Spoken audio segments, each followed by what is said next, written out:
You want to pilot a scramble racer? Huh. Forget the glory, forget the credits. Let me show you the real price. This isn't about skill. It's about how much of yourself you're willing to carve away before you even hit the launch rail. And trust me, the engine is just the first thing that wants you dead. See, this is the first and last lesson you learn in the scramble. Everything breaks, and the first component to go, it's always the wetware. You, the meat in the seat. Physics doesn't give a damn about your nerve. It only cares about stress tolerances. And believe me, you'll find yours real quick out there. So, before you ever get a key to a Dracker, you gotta pay a toll with your own body. We have to rebuild you from the bone out just so the launch doesn't turn you into a sack of jelly. And this isn't about making you stronger. No, this is just for survival. Take a look at this. This is the breakfast of champions on Ravenna Echo, lead grain cereal. Looks harmless, right? Well, without it, the G-forces at launch would snap your femurs like twigs. This stuff, it packs your skeleton with heavy isotopes, makes it dense enough to take the pressure. The catch? It's a slow, creeping heavy metal poisoning. You're trading a long life for a few more seconds on the track. And while that grain is poisoning you, the engine is, well, it's cooking you. We call it marrow burn. You're sitting just inches from a barely contained star. That radiation sears you on a cellular level, right through the hull, right through your bones. Every single run, you get a little more cooked. It's not a risk, you understand? It's a certainty. To stop your own body from just tearing itself apart, we gotta get invasive. See those plasteel struts on the diagram?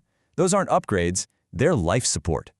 We bolt pneumatic pistons directly to your reinforced bones. They act like an internal G-suit, squeezing you from the inside to keep the blood up in your brain. Without them, your heart just gives up. They call it a stand-up stroke. 1 second you're flying, the next, you're just cargo. So, once the body's been prepped, we can talk about the ship. And the philosophy here is real simple. It's a bomb, and you, the pilot, are just part of the trigger mechanism. Everything, and I mean everything, is sacrificed for pure, unadulterated speed. This right here is the Dracker. It's the purest expression of the glass cannon doctrine you'll ever see. Just look at the tactical notes. Strip shielding to reduce mass.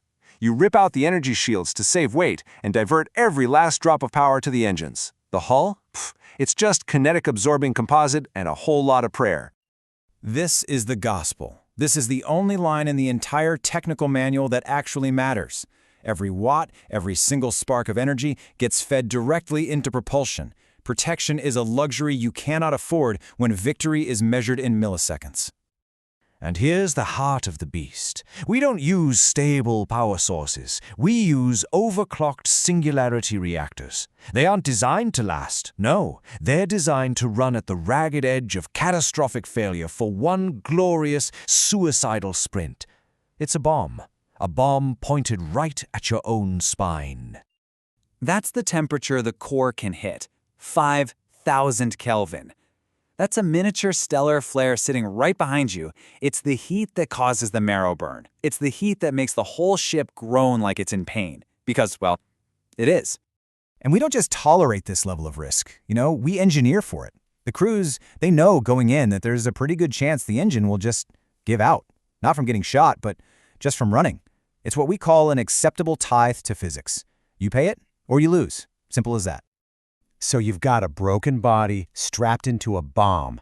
Now for the fun part, the launch. This is the kick. It's that moment where man and machine become one terrifying, beautiful system, all for just a few seconds of pure suicidal velocity. Here's how it goes down.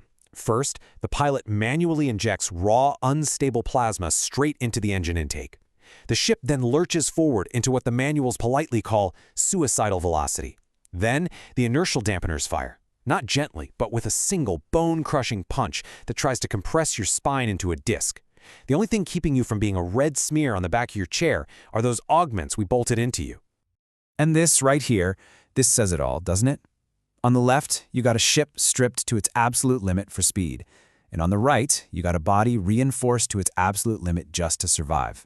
They're just two pieces of hardware, both pushed way past every safety protocol, all for that one perfect run.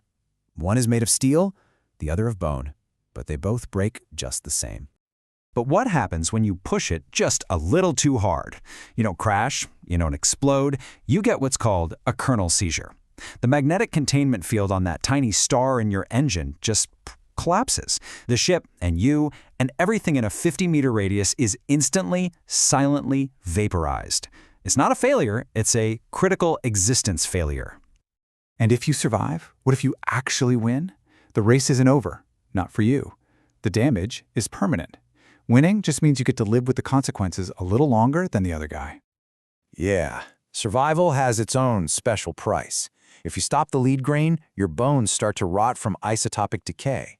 The heavy metals are already in your system. That's a ticking clock you can't turn off. The marrow burn, that never really heals. And for the rest of your days, you'll hear that clockwork creak, the sound of your own augments grinding themselves to dust inside you. See, you don't really pilot a scrambler racer. You just point it and try to survive being in its way.